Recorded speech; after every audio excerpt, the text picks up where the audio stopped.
एक मांग करता हूं कि जो जेडी के अधिकारियों ने भू माफियाओं के साथ मिलकर के षड्यंत्र किया है, उनकी पूर्ण तरह से जांच हो और उनको इस बात की सजा मिले। क्या सरकार की जमीन आप बेच के खा रहे हो, सरकार को राजस्व का हानि कर रहे हो, इनकी पूर्ण तरह से जांच हो और जल्द से जल्द विकसित भारत से जोड़ करके हमें हमारे भूखंड के पट्टे दिलवाने की आदेश प्रदान करें। हम सब आपके साथ हैं।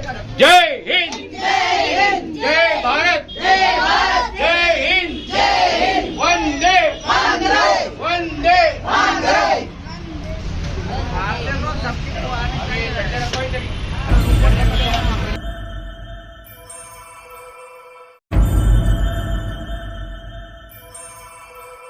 जिंदाबाद बीजेपी जिंदाबाद विकसित भारत जिंदाबाद नरेंद्र मोदी जिंदाबाद नरेंद्र मोदी जिंदाबाद बीजेपी जिंदाबाद जिंदाबाद बीजेपी जिंदाबाद विकसित भारत जिंदाबाद नरेंद्र मोदी जिंदाबाद नरेंद्र मोदी जिंदाबाद बीजेपी जिंदाबाद। ये कहानी हम देख रहे हैं तुष्टीकरण की। तुष्टीकरण आज से शुरू नहीं हुआ है। ये जो कहानी बाबा रामदेव नगर के निवासियों की है, यह बहुत पहले की है। लगभग 5 दशक पहले की ये कहानी। उस समय पाकिस्तान के राष्ट्रपति आए थे राजस्थान, और पाकिस्तान के राष्ट्रपति की आवभगत करने के लिए कांग्रेस की सरकार ने कच्ची बस्ती में वहां रह रहे गरीब नागरिकों को, उनके अरमानों को कुचल डाला और उनसे झूठ कहकर उनको वहां से शिफ्ट किया गया और बाबा रामदेव नगर कच्ची बस्ती बनी। सरकारी आदेश से वहां बसाया है। जयपुर विकास प्राधिकरण और समाज कल्याण विभाग और राज्य सरकार के आदेश है। अफसोस इस बात का, गांधी टीवी शुरू से ये कह रहा है कि इस कचरे में कुछ कांग्रेस पार्टी से जुड़े दलाल सक्रिय है, जिन्होंने चलती बोधशाला, चलती पाठशाला को बेच डाला। और जयपुर विकास प्राधिकरण अभी तक नहीं बदला है। उन्हें यह पता नहीं है कि सरकार बदल चुकी है। अब गांधी टीवी लक्ष्य लेकर चल रहा है भारत जोड़ो मिशन सोसाइटी के साथ, बाबा रामदेव नगर विकास समिति के पदाधिकारियों के साथ लगातार सच को सच की तरह पेश कर रहे हैं, आवाज बुलंद कर रहे हैं। आज बाबा रामदेव नगर के इन नागरिकों ने अपनी इच्छा से कांग्रेस छोड़ी है। कांग्रेस की बस्तियां रही है, सभी कच्ची बस्तियों में कांग्रेस का राज रहा है। लेकिन मैं नहीं कह रहा, आंकड़े कह रहे हैं। सरकार आती रही जाती रही, कच्ची बस्ती के लोग कांग्रेस पार्टी के झंडे लगाते रहे, लेकिन उनको पट्टे के नाम पर बेवकूफ ही बनाया गया। और उसी कचरे पर दूसरे लोग आलिशान बिल्डिंग बनाते रहे, उन्हें पट्टे मिलते रहे, उन्हें परमिशन भी मिलती रही। इसकी जांच होनी चाहिए और जांच होकर रहेगी। बाबा रामदेव नगर के लोगों ने अपनी इच्छा से बीजेपी का कार्यालय खोला है। किसी बीजेपी के पदाधिकारियों का कोई सहयोग नहीं मिला है। हाँ, वे खुश जरूर है, लेकिन कच्ची बस्तियों में परंपरागत वोट रहे, कांग्रेस के परंपरागत वोट रहे। इन लोगों का बीजेपी की ओर मुंह करना, बीजेपी की ओर मुड़ना नए भारत की शुरुआत के संकेत हैं। और ये क्यों है? क्योंकि धारावी कच्ची बस्ती को 8 महीने पहले 25,000 करोड़ रुपए माननीय प्रधानमंत्री नरेंद्र मोदी ने दिए, और उस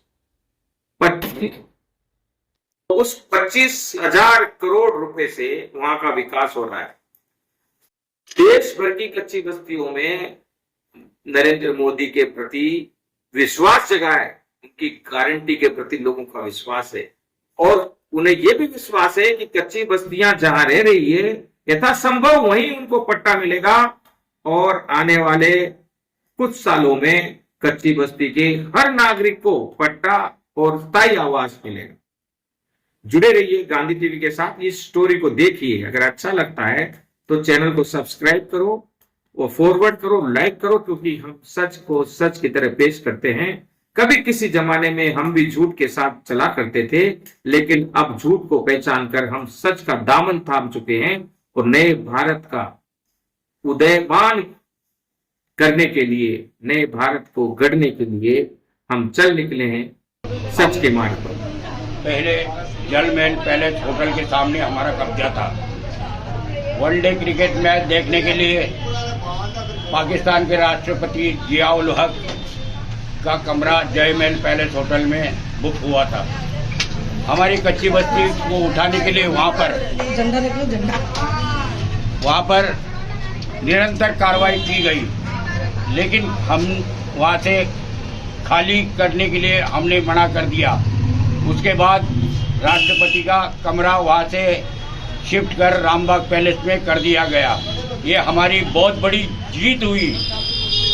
उसके बाद जयपुर विकास प्राधिकरण के अधिकारियों ने समाज कल्याण विभाग की सिफारिश पर हमें गुजर की थड़ी पर जमीन दिखा करके 14/4/87 को पत्र दे करके हमें यहाँ पर 39 बीघा खाली पड़ी थी गुजर की थड़ी पर हमें यहाँ बसाया। उसके बसने के बाद निरंतर हम अपने भूखंड के पट्टे के लिए कार्रवाई करते गए। स्वर्गीय हरदेव जोशी जी जो पूर्व मुख्यमंत्री थे, उन्होंने आदेश तक दे दिए थे जयपुर विकास प्राधिकरण को क्या इन्हें तुरंत पट्टे दे दिया जाए। पत्र व्यवहार भी किया उन्होंने, पत्र के अंदर आदेश भी दिए उन्होंने, उसके बावजूद भी हमें पट्टे नहीं दिए गए। ये 39 बीघा जमीन है।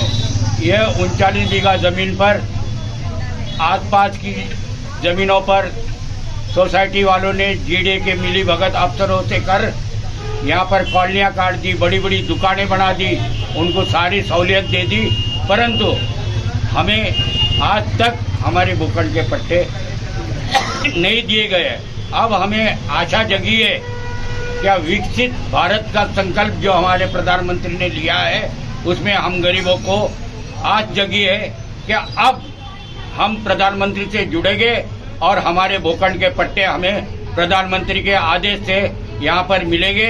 हमें विश्वास पूर्ण है और मैं एक मांग करता हूँ क्या जो जेडी के अधिकारियों ने भूमाफियाओं के साथ मिलकर के षड्यंत्र किया है उनकी पूर्ण तरह से जांच हो और उनको इस बात की सजा मिले। क्या सरकार की जमीन आप बेच के खा रहे हो, सरकार को राजस्व का हानि कर रहे हो, इनकी पूर्ण तरह से जांच हो और जल्द से जल्द विकसित भारत से जोड़ करके हमें हमारे भूखंड के पट्टे दिलवाने की आदेश प्रदान करें। हम सब आपके साथ हैं। जय हिंद, जय भारत, जय